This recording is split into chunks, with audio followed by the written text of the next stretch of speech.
Bienvenue sur Africa 24 dans cette nouvelle édition de l'Africa Tonight au sommaire de l'actualité. La conférence économique Investir au Cameroun s'est ouverte ce mardi à Yaoundé. Il s'agit d'un rendez-vous inédit entre investisseurs et acteurs opérationnels. Et célébration ce lundi au Mali du centenaire de l'ancien chef d'État Modibo Keïta, père de l'indépendance du Mali, panafricaniste convaincu. Il a été le premier président du pays entre 1960 et 1968. Dans le reste de l'actualité également, Clash et le film Coup de poing qui a ouvert la section Un certain regard du Festival de Cannes en France. Avec ce film, Mohamed Diab fait la chronique d'une Égypte dans l'impasse. Pendant 2 jours et à compter de ce mardi, industriels et financiers débattent à Yaoundé des opportunités d'investissement au Cameroun dans le cadre d'une conférence économique internationale. Pays le plus peuplé de la zone CEMAC, le Cameroun jouit actuellement d'un cadre macroéconomique qui tend à la stabilité. Olivia Herré-Dobray. Investir au Cameroun, terre d'attractivité. Tel est le thème de la conférence économique internationale qui s'est ouverte ce mardi 17 mai 2016 au Palais des Congrès de Yaoundé, capitale du Cameroun, sous le parrainage du président Paul Biya. Il s'agit pour les autorités camerounaises de présenter aux investisseurs les opportunités d'affaires qu'offre ce pays d'Afrique centrale, surnommé l'Afrique en miniature. Le chef de l'État camerounais, Paul Biya, souhaite que ce rendez-vous d'envergure soit la base de la création d'un véritable marché de l'investissement. Nous allons favoriser la rencontre entre porteurs de projets, tant publics que privés, et investisseurs, tant étrangers que nationaux. Et pour emprunter au langage des économistes, cette conférence est une occasion idoine de créer ici même un véritable marché de l'investissement. Vous le savez, notre objectif au Cameroun est d'atteindre l'émergence à l'horizon 2035. Cette ambition est, je crois, largement partagée par le peuple qui en a fait une cause nationale. Toutes nos politiques publiques sont orientées dans cette direction et en particulier la gestion de nos finances publiques.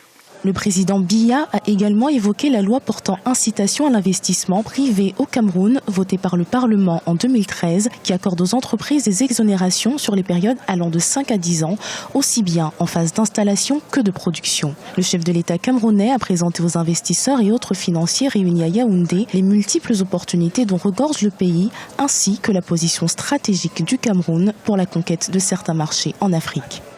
Pays le plus peuplé de la zone CEMAC, partageant plus de 1500 km de frontières avec le Nigeria, première économie d'Afrique, le Cameroun se distingue par sa position stratégique au carrefour de l'Afrique de l'Ouest et du Centre, à l'intersection des zones CEDEAO et CEMAC.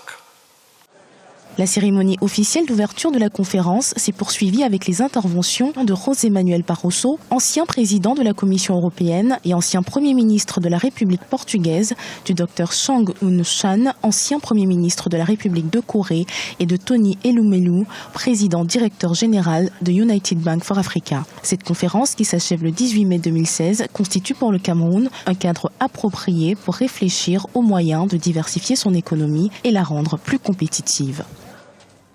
Et toujours au sujet de cette conférence, je vous propose d'écouter l'intervention du président justement de l'United Bank of Africa, Tony Elumelu. Il fait partie des entrepreneurs qui investissent actuellement au Cameroun. L'économie camerounaise se porte bien avec un remarquable taux de croissance de 5,5%. Ceci parce que le président et les Camerounais ont su très tôt attirer les investisseurs et les garder au Cameroun. En tant que banquier d'expérience et entrepreneur, j'ai appris comment faire de bons investissements et c'est un plaisir pour moi de vous dire à vous, investisseurs ici présents, que le Cameroun est le pays où il faut investir. Je parle par expérience et je le sais d'autant plus que l'UBA, la banque que je dirige et qui compte plus de 11 millions de clients dans 19 pays africains dont le Cameroun, a commencé à opérer ici en 2008. Et depuis lors, nous y sommes restés. Dans notre expansion sur le continent, le Cameroun est le deuxième pays où nous sommes présents et le premier pays francophone. Sachez par ailleurs que vous pourrez suivre, et ce jusqu'au 20 mai sur Africa 24, une émission spéciale en direct de Yaoundé au Cameroun, émission consacrée justement aux opportunités d'investissement dans le pays. Ce rendez-vous vous est présenté par Tiringo Gang tous les soirs à partir de 19h30 GMT. Et le Burundi est dans l'actualité économique également, pardonnez-moi. Le groupe consultatif sur la Côte d'Ivoire s'est réuni depuis ce mardi et pour 2 jours à Paris. Objectif, le financement de l'ambitieux plan national de développement ivoirien pour la période 2016-2020. Conférence en présence notamment de représentants d'institutions financières internationales. Le premier ministre ivoirien, Daniel Kablan-Dankan, y a également pris part. Je vous propose de l'écouter. Invités, chers amis des médias, mesdames et messieurs, c'est pour moi à la fois un grand honneur et un agréable devoir de prendre la parole au nom de son Excellence M. Alassane Ouattara, président de la République, à l'occasion de la cérémonie solennelle d'ouverture du groupe consultatif pour la mobilisation des financements nécessaires à la mise en œuvre du plan de développement PND 2016-2020. Je voudrais exprimer mes très vifs remerciements à tous les participants à cet important groupe consultatif et notamment à l'ensemble de la communauté internationale. Votre présence nombreuse et distinguée traduit une fois de plus la constance de votre engagement aux côtés de la Côte d'Ivoire dans ses efforts pour construire une économie émergente, génératrice d'une croissance économique forte, durable, inclusive, équitablement partagée. Le Burundi a rendu un dernier hommage ce lundi à l'ancien président Jean-Baptiste Bagaza, cérémonie au palais de l'Assemblée en présence notamment de l'actuel président Pierre Nkurunziza. Jean-Baptiste Bagaza, décédé le 4 mai 2016, était à la tête de l'État de 1976 à 1987. Son mandat est considéré comme l'une des rares périodes d'accalmie au Burundi. Aux grands hommes, la patrie reconnaissante, le Mali a rendu un hommage ce lundi au premier président malien Modibo Keïta. Le père de l'indépendance du Mali était une figure de proue de l'Afrique des années 60. Ses idéaux d'indépendance nationale, de justice sociale a inspiré les mentalités collectives de bon nombre de ses compatriotes. Un reportage de Mokhtar Bari. Le Mali rend hommage à son premier président Modibo Keïta. Mort le 16 mai 1977, Modibo Keïta a été réhabilité par les autorités du Mali. Aussi, depuis le 4 juin 2015 et ce à l'occasion de ses 100 ans, une commission est chargée d'organiser pendant une année des activités sur son œuvre. Ainsi, ce lundi 16 mai 2016, une cérémonie a été organisée à Bamako. Une occasion pour les autorités maliennes de saluer la mémoire de celui qui a proclamé l'indépendance du pays le 22 septembre 1960. Depuis juin 2015, la commission nationale constituée à l'effet d'organiser le centenaire du président Modibo Keïta, avec le concours de la famille et des camarades politiques, s'est donné comme tâche de rendre hommage et de faire connaître l'homme dans sa vie, son itinéraire et ses œuvres pour les générations qui l'ont peu ou pas connu. Il s'agit à travers plusieurs activités d'honorer et de saluer sa mémoire, de réfléchir sur sa vision, ses engagements et ses choix politiques, tant au niveau national, africain qu'international, et partant d'inspirer les jeunes. Lors de cette cérémonie, le film Un homme, un destin du réalisateur malien Becaye Traoré, un film retraçant la vie de Modibo Keïta, a été présenté au public. Pour le président malien Ibrahim Boubacar Keïta, Modibo Keïta doit servir de référence à la jeune génération. Vérité. Élève discipliné et studieux, Major à l'école primaire supérieure Théa-Son Fougère, futur lycée Asker Mohamed, qu'il est aujourd'hui encore. Et major également à Ponty, William Ponty, il était dès lors inévitable qu'un tel homme ne se pencha pas très tôt sur les possibilités d'amélioration des conditions de vie de ses concitoyens et de l'Africain. Modibo Keïta, qui est aujourd'hui une icône au Mali, a dirigé le pays du 22 septembre 1960 au 19 novembre 1968. Il fut renversé par un coup d'État militaire dirigé par le général Moussa Traoré. Arrêté et puis emprisonné, il meurt le 16 mai 1977. En plus du mausolée qui lui est dédié ainsi que le stade Omnisport de Bamako, l'aéroport international Bamako-Sénou porte désormais son nom.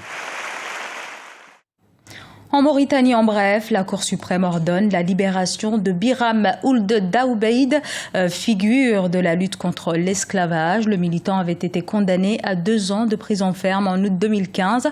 Pour rappel, malgré l'abolition officielle de l'esclavage en 1980 en Mauritanie, le phénomène persiste, notamment sous la forme de cession gratuite par les descendants d'esclaves d'une partie de leur récolte à leur maître traditionnel.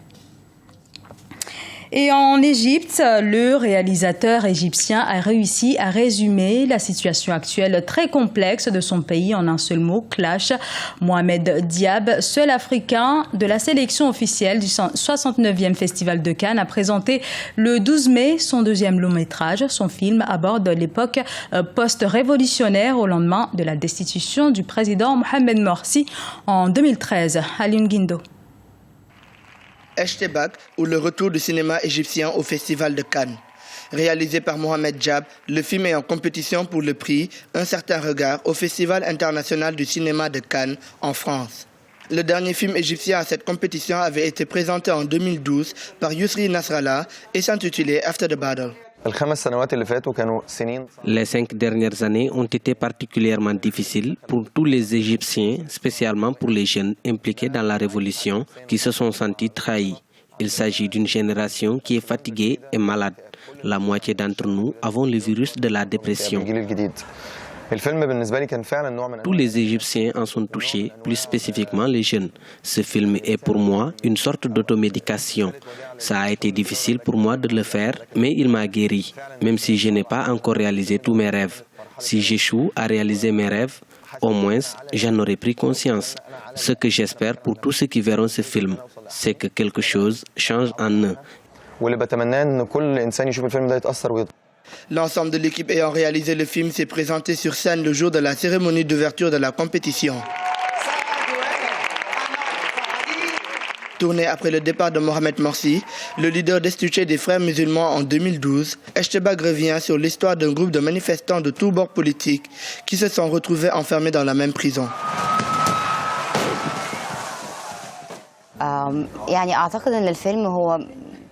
Je ne pense pas que le film soit plus politique qu'humain, parce que ce long métrage montre comment nous vivons avec différents points de vue, différentes opinions politiques, différentes religions.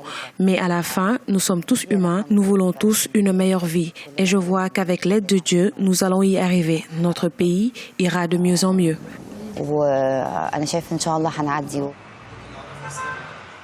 Chargé d'émotions, le film tente de rapprocher une société égyptienne disloquée. Le premier film de Mohamed Diab, intitulé Cairo 678, parlait déjà d'un sujet d'ordre social, le harcèlement sexuel en Égypte. C'était le journal de la rédaction. Merci de l'avoir suivi. Dans un instant, une nouvelle édition de l'actualité sur Africa 24.